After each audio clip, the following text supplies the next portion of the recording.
Well, good evening, everyone, and welcome to the Brian Crombie Radio Hour on Saga 960. I've had the opportunity before to interview some people from Movati Athletic and talk about some of the challenges of staying fit and staying fit during COVID-19. And it's interesting, they reached back out to me and said that there's this organization of women in fitness that I should speak with and hear a little bit about what everyone is doing to motivate themselves, stay fit, generally in life, but then also during COVID-19. And so I want to introduce you to five inspirational young ladies. And I'm going to let each one of them introduce themselves, tell them what they do, where they are, and what they're all about. So first of all, Connie.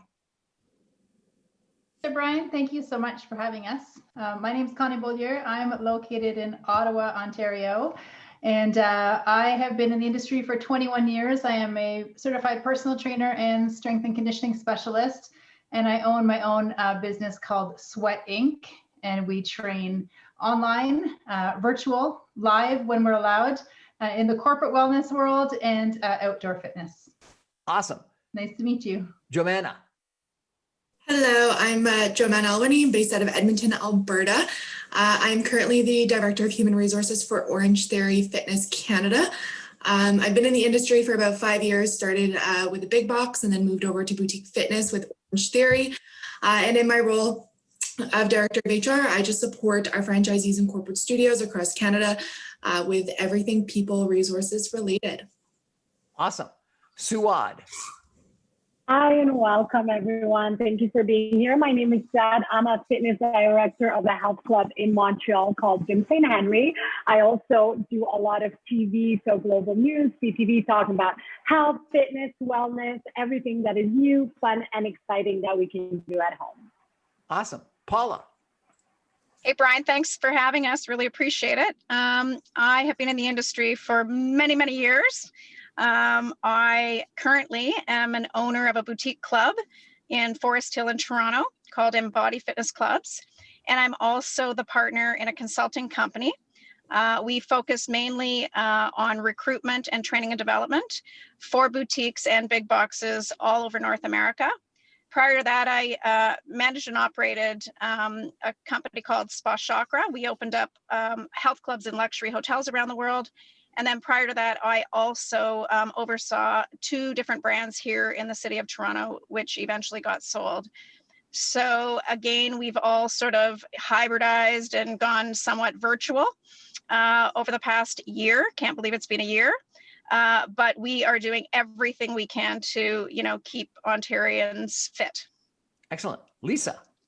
Hey, so I've also been in the industry for 20 years, worked as a fitness instructor and primarily yoga teacher. I'm also a yoga therapist. I currently run my own operation, which is Lisa Greenbaum Yoga and Wellness. And I focus on education mainly. So I do offer classes online, as most of us do these days, as well as workshops to help people, the average yoga enthusiast, as well as other fitness professionals, just deepen their knowledge around yoga and how yoga can really lend to overall well-being and managing our stress levels. Kelly, and Kelly, tell me, in addition to who you are and what you do, a little bit about your organization. Sure. Hi, Brian. Thanks for having me back. I'm Kelly Thorne. I'm the Vice President of Studio Fitness for Movati Athletic. We have 17 locations, soon to be 18. We're about to open our first club out in Edmonton, Alberta this spring. And I work with the personal trainers, small group coaches, and group fitness instructors to develop their content, grow their business, and serve our amazing members. So we have closed down all of our facilities off and on throughout this year. And most recently today, actually, we were able to open all of our Ottawa locations, Brantford and Kingsville. So today is a great day for us. Wonderful to have you all. Thank you so much. It's going to be a pleasure chatting with you. We're going to take a break for some messages and come back more with you. Some impressive group of young ladies and fitness experts in just a second. Stay with us.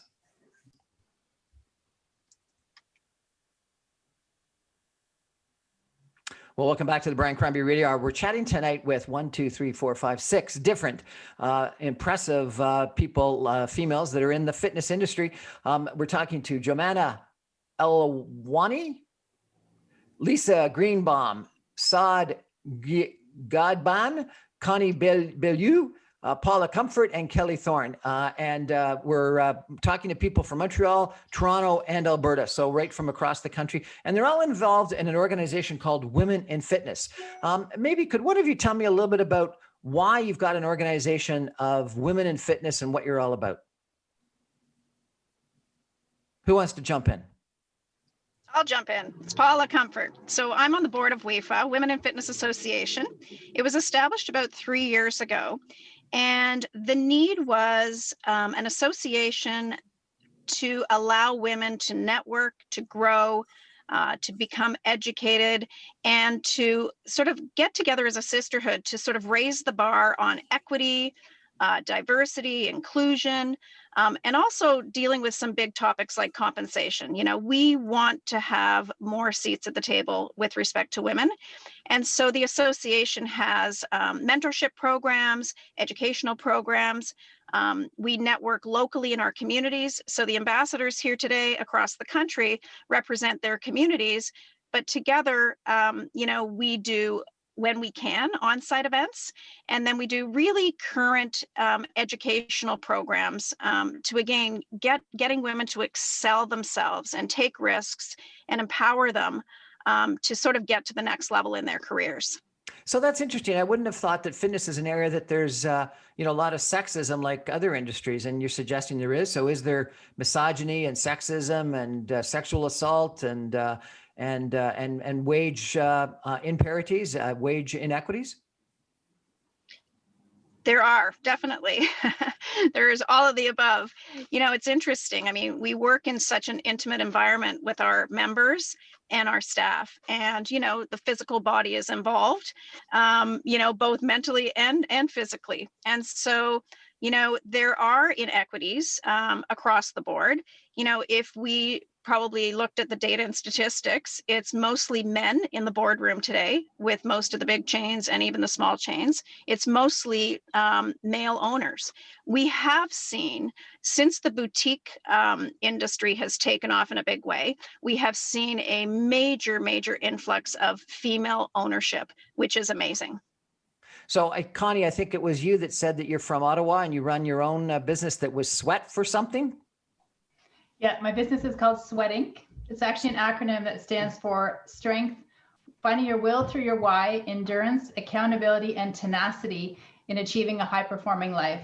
So it's based on a strength and conditioning protocol that we use actually in athletes, but I like to train my members and clients to have a high-performing life. So finding balance, finding the strength, the endurance to get through the day, and just to overcome a lot of stress and be well. Tell me about the issue in regards to you being an individual operator rather than being part of a bigger chain. I worked on the big chains for 8 years. I gained a very valuable experience there, but working for my own just allows for, you know, more freedom, the ability to create my own culture, my own values, and just really deliver what I want. So there's a lot of flexibility.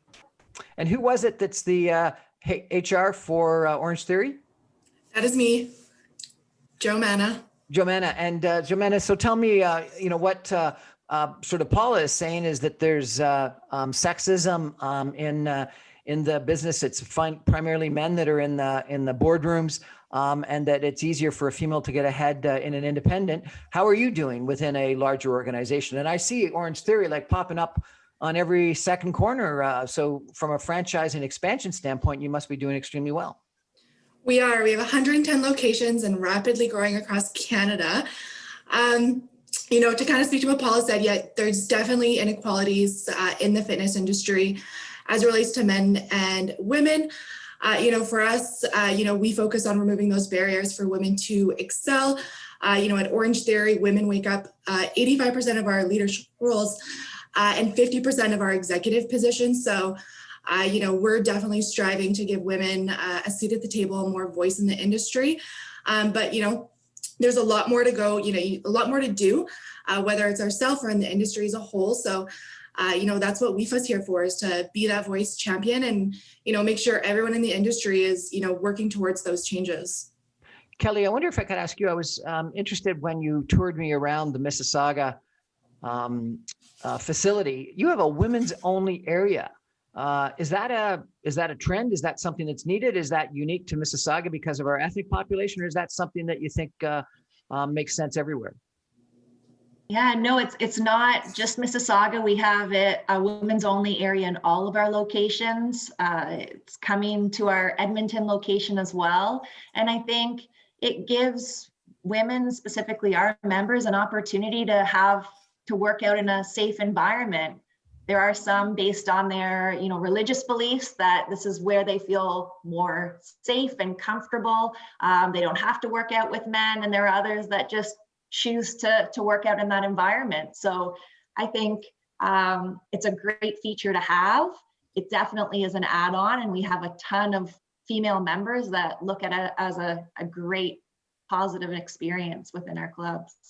So how do you think we need to ensure that there's more female representation in senior management of clubs and just less wage inequality? Is that by the group of you getting together and voicing your concerns, or is that through all of the females that come and use your services voicing their concerns, or what is it? I think it's a combination of all of that, but I believe if we can shine a spotlight on some great up and coming female entrepreneurs, females in the fitness industry, give them that confidence, give them some resources on how to, grow within the industry, develop, find mentorship, they'll put their hand up more often. I think that is a piece that we don't necessarily speak about, is that we have so many talented women in the fitness industry that may not step forward and take on leadership roles, or may not step forward and feel that they have enough experience or competence to take on these roles. So with our guidance, sharing our experience, sharing things that have gone well for us throughout, the past few years, I believe that we'll have more really step in and take on those responsibilities and apply for those positions. Was it Lisa that was in the yoga business? Yeah, it is. Yeah. So one of the concerns that I've heard from some people is they don't want to go to, and I apologize to mention Orange Theory or Movati, but some of the bigger clubs, because they don't feel comfortable. They feel like it's a meat market, and they go to the local small yoga studio that's primarily, if not almost exclusively, female, because they feel more comfortable. Is that a realistic concern that they have about sort of a meat market atmosphere, or is that unjustified now? No, I don't think it's unjustified. I think, anyone's comfortability walking into a room is always justified, whatever that reason would be. And ironically, I also teach for Good Life. I've taught for Good Life my whole career, and I teach yoga and fitness there, as well as teaching at private studios and teaching for myself. So I do see the differences in membership that come to the smaller, more private studios as opposed to going into those larger areas. What I do find, though, around the yoga studio more so is that it's the environment that we're really able to create there, the studio with the lower lighting and natural lighting. And while it is still predominantly women, I think, that are attracted to yoga still, there is absolutely a growing population of men that are attracted to that mind, body, wellness, more restoring nature that yoga can really provide. And even in the bigger gyms too, we still get tons of men coming into the group fitness area. So I do want to say with WeFend and what we do, it's, yes, we definitely want to raise women up, but we still celebrate the men that are a part of the industry as well. I think I know what I can say from my experiences, teaching as a fitness instructor and personal trainer for many, many years, that level in our industry is predominantly female. But then when you go up to the next level of management and ownership, like what Paula was saying, that still tends to be predominantly male. So we need to continue to shift that around and just make the fitness industry much more diverse, from fitness instructors and personal trainers, but then of course up into leadership roles and breaking that glass ceiling. I got to ask you, Lisa, you mentioned, sorry, someone's going to say something? I just said, and more women in the boardroom. More women in the boardroom. Yeah. You mentioned something that was intriguing. I need to ask you about. You said that you teach yoga, but you also do yoga therapy. What is yoga therapy? So I'm so glad you asked. Yoga therapy is really working more one-on-one with people, using yoga definitely for its physical postures, but more also energetically as well. So yoga therapists can really specialize in a whole bunch of different things. You'll see yoga therapists working along with physiotherapists, but also we're seeing yoga therapists going into hospitals, working with cancer patients, working with people with trauma, which is my specialty, and mental health. So it personalizes yoga and really looks at yoga as a whole, as opposed to just the workout part of it, which is often what yoga is thought of here in the West. How would yoga help someone with trauma? So this is going to be a long answer. When we experience trauma, whether it's a physical trauma or an emotional trauma, it lands in our body. So the best way to describe that is how we hold tension and stress in our body. Almost everybody I know at some point has experienced a tension headache, right? From feeling like we're carrying too much. Everyone, this whole year that the pandemic has provided with us, it's really put our mental health on the edge. And we've really recognized also how we hold stress, chronic pain in our body. So when we've experienced a traumatic incident, and trauma is also subjective, when we experience a traumatic experience, it does land in the body. And so most people automatically think, well, I've experienced trauma, I need to talk about it, I need to go to therapy and sit with a psychotherapist and help release the trauma from my mind so I can move forward and find mental well-being. But what a lot of trauma researchers have also discovered is that is absolutely important without question. But unless we address how we are holding the physical part of trauma in our body as well, that we will constantly be stuck in that same loop. So yeah, it's like very slow movements, breath practices, addressing areas of the body like around our psoas muscle, which is a very deep muscle of the body that really holds a lot of tension, and just allowing us to feel good in our body. So, whenever we experience just sort of stress, we're just tight, right? And so someone who's experienced trauma is carrying that with them all the time. And so it allows them to just start to release that and just feel more, a stronger well-being inside. Do one of you specialize in weight training? Connie does, yeah. I do. I had a fitness competitor who trains on weights and actually competes in bikini competitions. Tell me that the most important thing to deal with trauma and a whole bunch of other problems in life was posture. And the only way that you get that improved posture is through weight training and doing something about pulling it in. And somehow by pulling it in, you helped your posture and you helped your ability to deal with trauma and stuff like that. Does that make any sense? Yeah, when it comes to posture, strength training for sure is at the top of the list, if not the top of the list. And mainly the pulling in, which I think what you're referring to, for how I would explain it anyway, is that we are often imbalanced from the front muscles to our rear muscles. Primarily when we're sitting at a desk, we're hunched over, right? So our shoulders are rounded, we become tired. It's hard for us to actually sit up nice and tall. By 3 p.m., we are falling forward. So quite often what that means is we are we're tight in the front muscles and we're weak in the back muscles. So the back muscles that are pulling our shoulder blades back together and allowing us to stand up nice and tall and sit up tall, they become weakened. So by strength training, we're conditioning those muscles to be a little more efficient throughout the day and to find that posture that can last you much longer than if you were not strength training at all. So strength training is extremely important for that whole muscle balance from front to back and overall posture. I had another person on my show that was a fitness expert, and she made a comment that you can't outrun a bad diet. Is that true? Does anyone want that? Yes, you can't.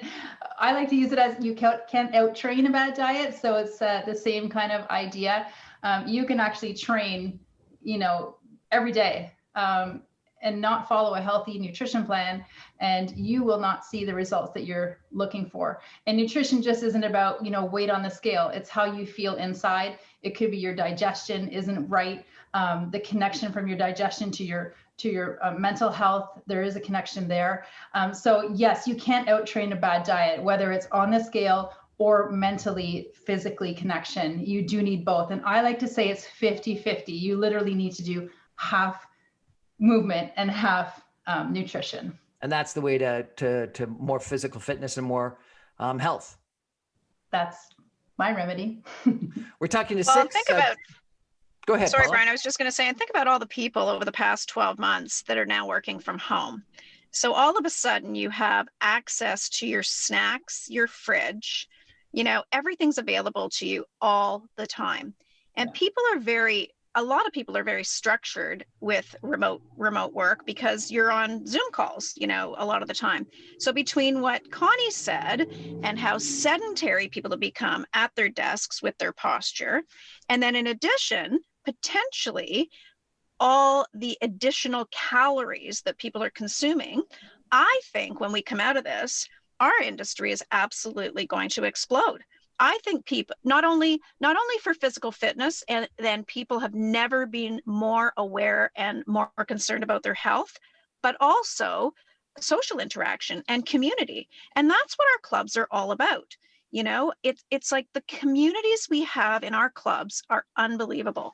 And that's WEFA too. So WEFA is all about community, this group of women that you can connect with. Like you can pick up the phone and talk to anyone in our community. And sometimes, you get blinders on working in the same company all the time with the same people, and you don't sort of step outside to sort of think and become a little bit more entrepreneurial and open-minded. And so these communities are really important, but I just wanted to mention the, working from home and the grazing and the additional calories that people probably don't even realize, So what we've they're all consuming. put on the COVID-19 or 20 or whatever it is. Well, they say that fitness equipment, was sold out and it was almost impossible to get it because everyone was trying to, outfit their home gyms. But that there's going to be a whole bunch of used equipment available pretty soon because people haven't been using their home gyms. And I agree. I think that one of the things that you've mentioned about community is so critically important. When there's someone out, I have to tell you, my son took me out to a CrossFit, and it was probably the worst experience of my life, but good at the same time. And what they had is a rule that whenever anyone did something, the whole place had to say "good job" or "well done" or something like that. And that encouragement was really helpful. Problem is I actually did too much and hurt for the next week or two. Anyway, we're going to come back after a quick message break with these six ladies from the Women's Fitness Organization. And we're going to ask them about, what's going to happen to fitness? Is it going to go hybrid, both online as well as in person? We're going to ask about what the impact of COVID is. I want to come back and ask about chains versus independence. And then I'm going to ask them all to give them a little pitch about doing something to improve our lives and how we can best do that. Anyway, we're going to take a break. Stay with us. We'll be back in a minute.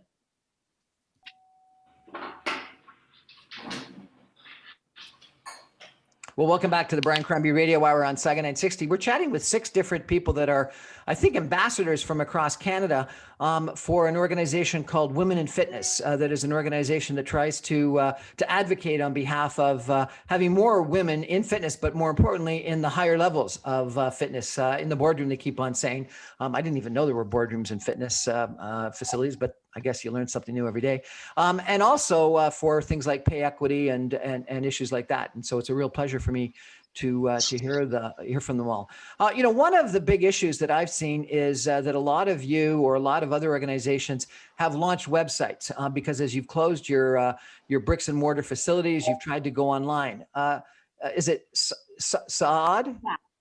Yeah, you can call me Brian. I'm so sorry I'm pronouncing it inappropriately. You told me that you started a digital business even before COVID-19 started. Tell me about what you think about the future of digital businesses, and is that going to take over? I have to admit I went out and invested in a Peloton. Is that bad news for all of you guys, or is that really the trend? I think there's two ways. I started an online studio. I have a brand called Hot Booty Ballet. And before, people used to think I was crazy not to open a brick and mortar because that's where the money was at. And people kept telling me it was a bad idea. The day COVID hit and all the gyms closed, we absolutely exploded because people still want to feel alive.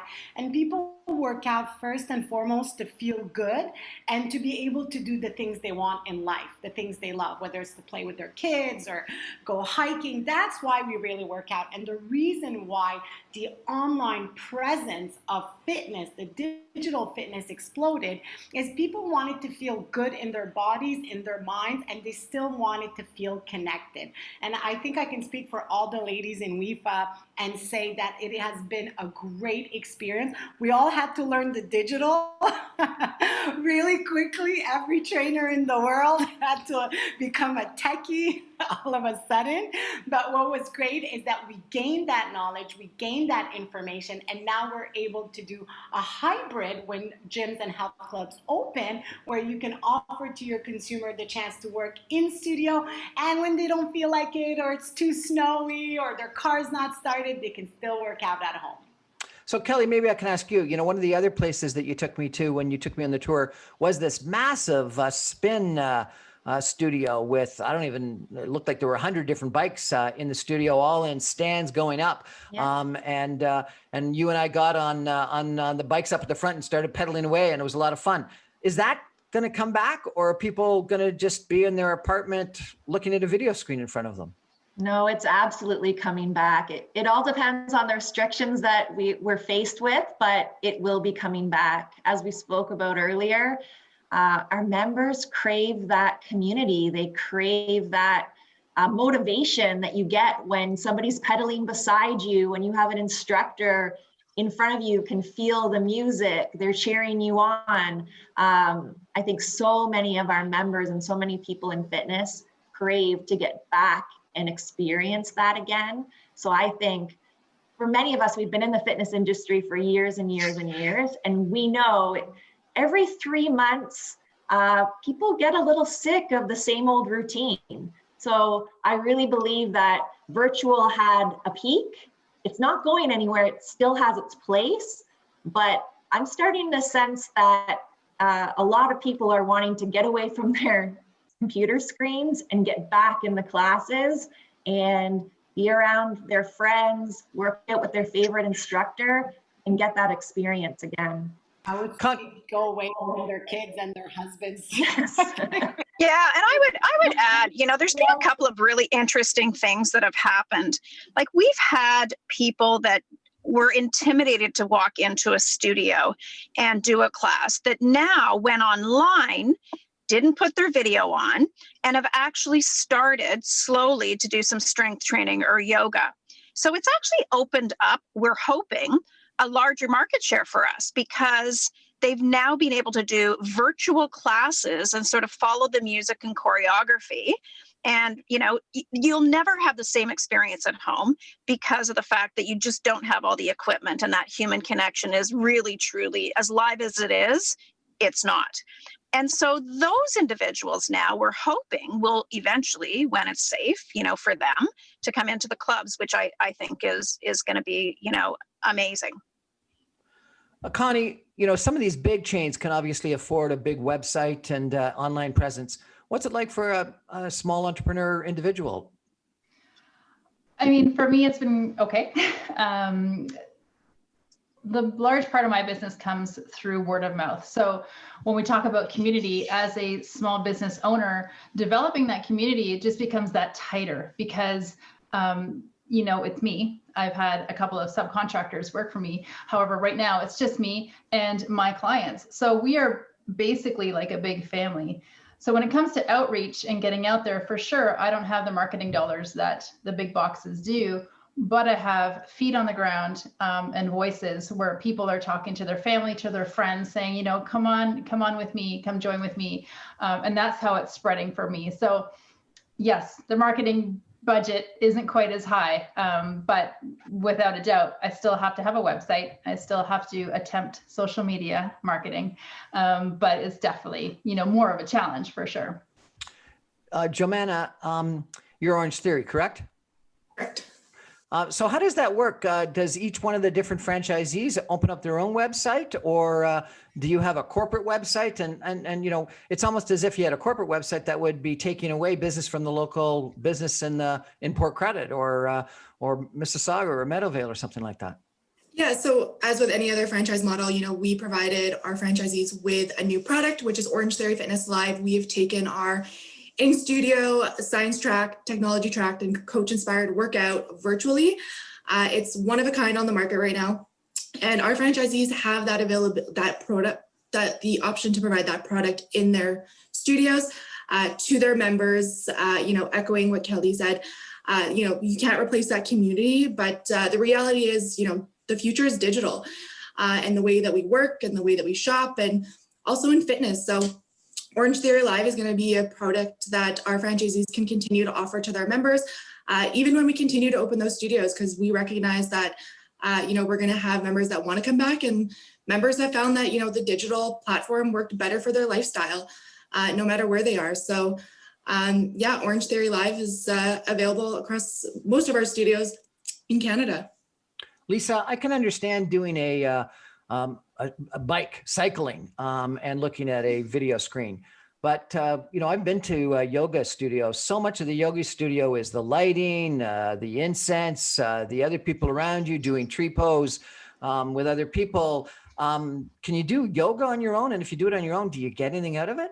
Absolutely. In fact, I feel like yoga is one of the easiest things to translate because all you need is a yoga mat. You don't need any of the other props. They're nice to have, but they aren't necessary.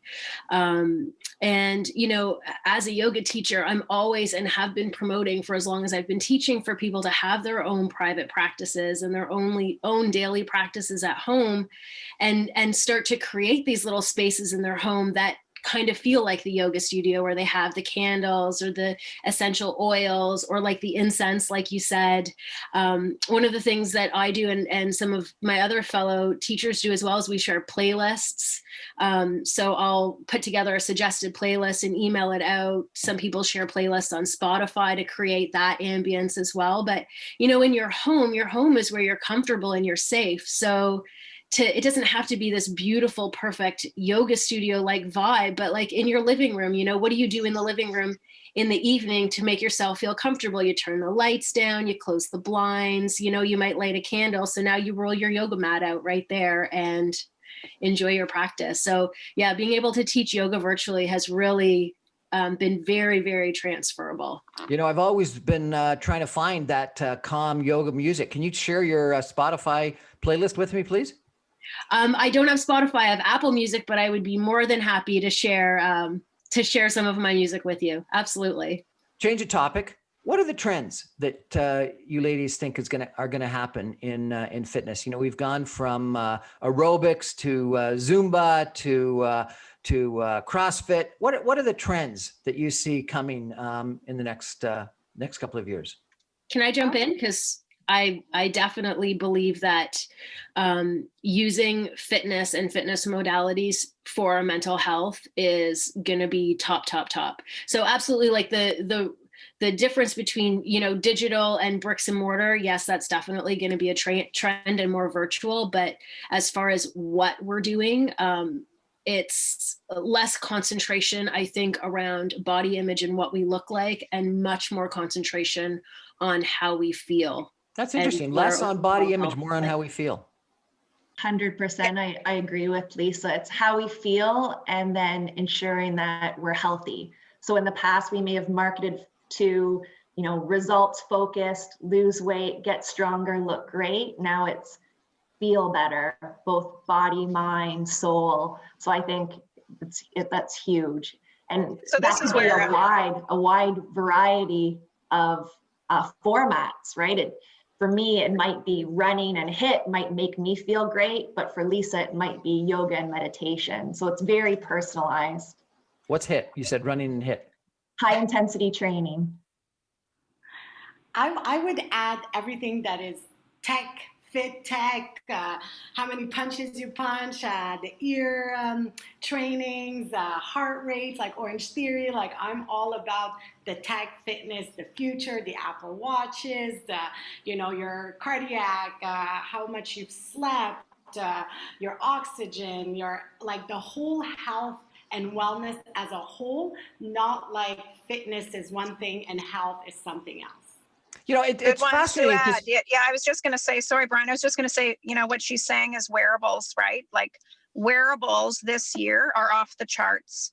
It is amazing what's going to happen and what we're going to see with, say, the Apple Watch and other things that are coming. I mean, blood oxygen levels, potentially blood sugar levels, the integration of health and fitness is going to be huge. Mm-hmm. I think just to add to what Paul is saying too, there's been a lot of talk about, personal training is going to be no longer, it's going to be all virtual. But I disagree with that. I think personal training will still be huge, but what will change is the data that personal trainers have on their clients. So all of the wearable information they'll be able to gain to know what you're actually eating, how you're sleeping, how hydrated you are, all of the things you're doing when you're not with a personal trainer, so that they can personalize your programming that much more when they see you.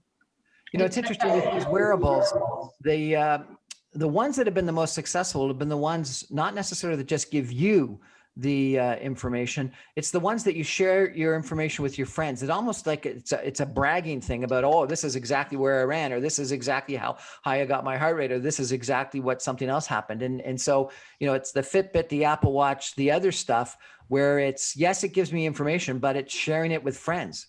Well, it's like the leaderboard, right? Your leaderboard for Peloton, and Joanna can talk about, the Orange Theory, programming and the heart rate monitoring and the metrics and, what that leaderboard looks like as well. I mean, it's pretty amazing. It's, gamifying things, to a certain degree, and it's interactive. And like you said, people like at CrossFit, people are cheering you on, with Peloton or Zwift or, any of these apps. It's pretty amazing. And then Lisa, I actually saw some wearable that was yoga pants that had some stuff in it that then gave you information about, like, why do you need to have yoga pants that have got data? I haven't seen yoga pants, but I have seen a yoga mat that gives you the information. And there actually is a really amazing technology. It's Hrv Monitor. And what that does, and it's similar to the Breathe technology in the iWatch, is that it helps you know when you're meditating. So that's one of the common things when people are learning to meditate, they're like, well, how do I know if I'm meditating or not? And this device can actually tell you by reading it in your heart rate variability. So it's not your resting heart rate, it's what's happening in between your heartbeats, to know that you've actually settled and your mind has quieted. It's pretty cool. That's so cool, Lisa. I have not. That's amazing. Joanna, tell us about this leaderboard or something that you've got. Yeah, to echo Paula, the biggest trend coming into 2020 was gamifying the data from fitness workouts.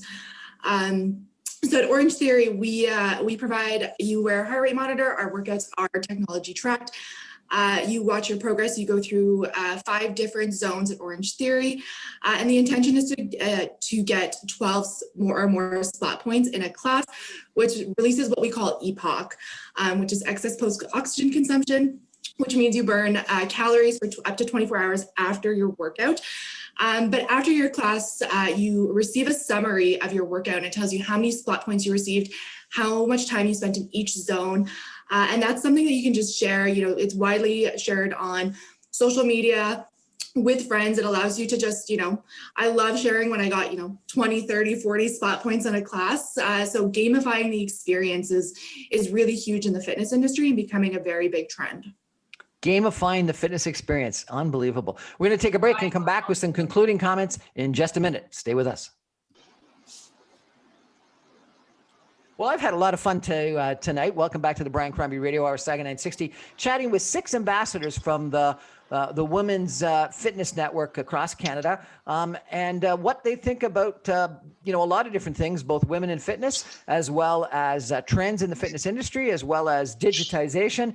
And Joanna was talking about the gamification of fitness, which I found kind of interesting. I now want each one of you to tell us a little bit about you and how, if people are interested in your business, they can get in contact with you. Joanna. Yeah, I am Joanna Wendy, Director of Human Resources for Orange Theory Fitness Canada, located in Edmonton, Alberta. If you're interested in trying our Orange Theory live workouts, while you're at home right now, you can visit your local studio, give them a call, or go to our website, orangetheoryfitness.ca, and you can give us a try for free. Lisa. So I offer a lot of stuff virtually now. So I have two classes. I have a class on Tuesday night and a class on Thursday night. One's an active class and one's a more calming, stretching class. And then I also offer workshops, various workshops, some centered around trauma, some centered around pain management and well-being. And my website's lisagreenbaum.com, and all the information can be found there. Suad. Yes, so my name is Sad Gadvan, and I'm the founder of Hot Booty Ballet. So if you're looking for a fun, bootylicious workout from home that you don't need to do with a lot of equipment, you can check out www.hotbootyballet.com. And if you are a gym owner or a fitness professional looking for a brand new method to bring into your health club to get your members revved up and excited when you open, you can also become an instructor. So check us out. Do I need one of those bars? No, you just need a booty band. Connie. My website is sweatinc.ca. I'm based out of Ottawa, but I'm also virtual now. I specialize in bringing strength and conditioning programs to your lifestyle. So creating a lifestyle that is personalized to you. So not only do I do personal training, but group training, corporate group training, and of course, online training. So if you have a group or if you are looking to add some strength and conditioning into your life, I'm happy to chat. Remind us what SWEAT stands for. It stands for finding your strength, your will through your why, your endurance, your accountability, and your tenacity in order to achieve a high-performing life. I love it. Kelly. Hi, I'm Kelly Thorne. I'm the Vice President of Studio Fitness at Movati Athletic. We are 70,000 square feet of 6 studios, 2 pools, and a women's only area. We have 17 locations across Ontario and soon to be opening our 18th out in Edmonton, Alberta. You can also try out our classes for free on Facebook and Instagram, and you can find us at movatiathletic.com. And a quick little political comment. I interviewed your president, and I think he told me that there was something like 103,000 people that had gone through Movati's during the time period you were open in the summertime, and you didn't have, as far as you know, one COVID-19 infection. So I found that kind of intriguing when we heard that gyms were one of the biggest sources of virus, and maybe or maybe not. Paula. Thank you. And no, there's been almost no studios and no clubs across the entire country have had cases. There was two basically that had cases that kind of went a little bit viral, but we've not had any cases. So I'm Paula Comfort. I have a consulting business called 360 Impact Group. You can find that at 360impactgroup.com.